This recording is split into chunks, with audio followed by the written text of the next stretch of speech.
In the 18th century, there was no expectation of privacy when the postal system was used, writes John Nagy in Invisible Ink, Spycraft of the American Revolution. A fascinating lens on the Revolutionary War as a war of information, where no correspondence could be sent that wasn't first encrypted, and whichever side hid theirs the best would come out on top. Here is one of the key ways the British and the Americans duped each other. Instead of heat, George Washington used a chemical form of agent and reagent, and he was quite often on the verge of running out of one or the other as he moved from camp to camp. When he would write to his supplier requesting more, he would always refer to the solution as medicine. Eventually, a lab was set up for the express purpose of making invisible ink for the general. Invisible ink, far from the magical compound pop culture has made it out to be, has been around for ages. A book on invisible writing was published in 1653. Invisible ink involves any acid which will weaken the paper, causing it to darken and burn if heated. Benedict Arnold used it in his traitorous correspondence with the British, and the Americans used it just as often. Codes were perhaps the most common form of encryption, and they ranged from simple substitution of one letter for another number, or a shifted alphabet, to the diplomatic ciphers practiced by Benjamin Franklin, who chose for his ciphertext an appropriately obscure snippet of French prose. Washington used at least 4 cipher alphabets, 1 transposition, 1 substitution, and 2 varieties of the pigpen cipher, which was derived from Freemasonry. At the beginning of the 19th century, Thomas Jefferson even used a special cipher just for the Lewis and Clark expedition.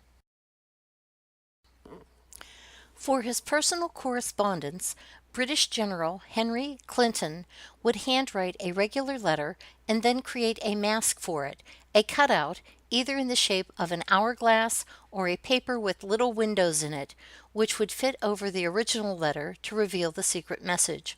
Presumably sent separately, the mask, or cipher paper, would sometimes not make it to the recipient, causing one friend in England to muddle through a letter from Clinton for some time, and not until several readings ere I found there was a secret sender.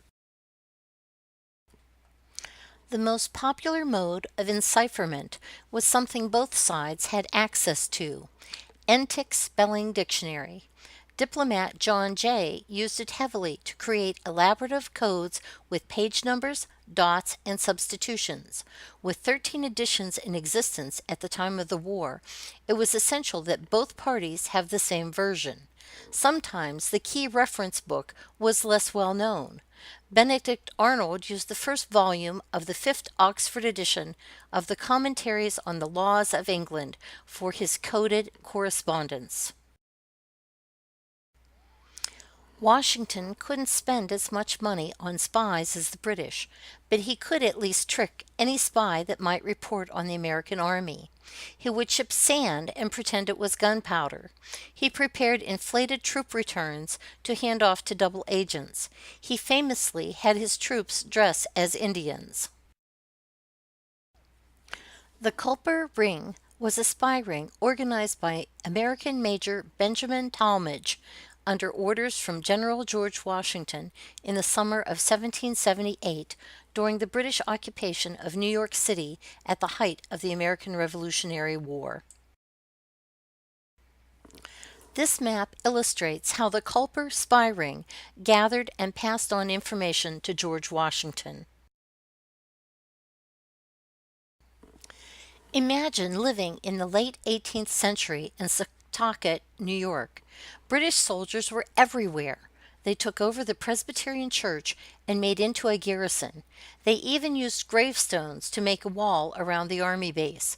This upset the people of Setauket very much. As a matter of fact, this type of thing was happening in many of the colonies, so it was time for a revolution. Even though Setauket was covered with British soldiers or redcoats, there were secret things happening that only few people knew about, and those people were spies. Setauket was a very important place during the Revolutionary War. George Washington had a secret spy ring on Long Island, and much of it took place in Setauket. It was called the Culper Spy RIng because Culper was one of the code names they used. The spies sent secret messages starting in New York City to Setauket and then across the Long Island Sound to Connecticut, where it was brought to General Washington in New Jersey, or it went from General Washington in reverse order back to New York City.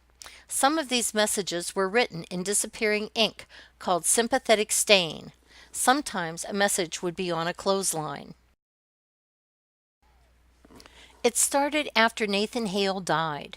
He was a young Patriot spy from Connecticut who was caught and hanged by the British soldiers because he was caught carrying a secret message in his shoe. George Washington knew he needed someone to get information for him, and he had to make sure the spy ring worked better. Major Benjamin Talmadge, a 24-year-old from Setauket, was the man he was looking for. They organized a secret service. Robert Townsend, whose code name was Samuel Culper Jr., was a patriot who pretended he was a loyalist living in New York City. He needed everyone to believe that he wanted the British to win the war. He was a store owner, and his partner didn't even know he was a patriot. He also wrote for a loyalist newspaper, so people gave him information. He listened to the redcoats and the other British officers that knew what was happening in the war. He passed this very important information to Austin Roe. Austin Roe was a tavern owner in Setauket. He would ride to New York City and exchange information with Robert Townsend. Though Long Island was occupied by the British, Austin Roe was never caught because he would often go to New York City to get supplies for his tavern. The soldiers thought he was just doing his business. He would then bring the information back to Setauket and give it to Abraham Woodhull.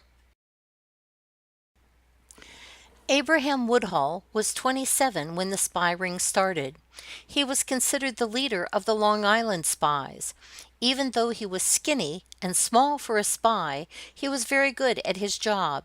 His code name was Samuel Culper. His job was to decide which information needed to be moved along the spy ring, and then exchange that information with Austin Roe and then with Caleb Brewster, or vice versa. Abraham Woodhull would know where to find Brewster by Anna Strong's clothesline. Anna Strong, whose code name was Nancy Smith, lived on Strong's Neck. Her husband, Selah Strong, was on a British prison ship, so she wanted to help the Long Island spies. She would help Abraham Woodhull find Caleb Brewster and his crew. She did this by hanging certain clothes on her clothesline. If she hung her black petticoat on the line, that would tell Woodhull that Brewster was in Setauket. There were 6 possible coves for Brewster in which to bring his whaleboat, and each was assigned a number. To tell which cove he was in, she hung 1 to 6 handkerchiefs on the line. She did this because Abraham Woodhull couldn't see Brewster from where he lived, but he could see Anna's clothesline. The British never suspected her to be a spy because she was a woman. Caleb Brewster grew up in Setauket and also had a very important job during the spy ring. He would either give or get information from Major Talmadge in Fairfield, Connecticut, or Abraham Woodhull in Setauket. He and his crew would secretly row whaleboats across the Long Island Sound to and from Connecticut. They had to be cautious because there were British frigates patrolling the Sound and they were in constant danger. When Caleb Brewster pulled into Setauket, he had to be sneaky because he was well known there. He had to hide the whaleboat in the willows in Conscience Bay, which is why Abraham Woodhull needed Anna Strong and her clothesline. Major Benjamin Talmadge, codenamed John Bolton, was second in charge of the spy ring after George Washington. He was based in Fairfield, Connecticut, because the British soldiers did not occupy Connecticut.